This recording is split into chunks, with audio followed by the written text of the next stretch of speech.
खाद जानवर खाद पाई बाबा जी। प्रेम के रंग में ऐसे डूबे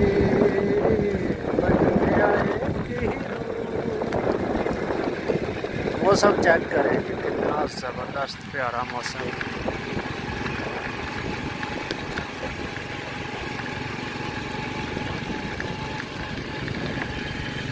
क्यों चंदू मौसम कैसा है आज है कि नहीं? सही है कि ज़बरदस्त है।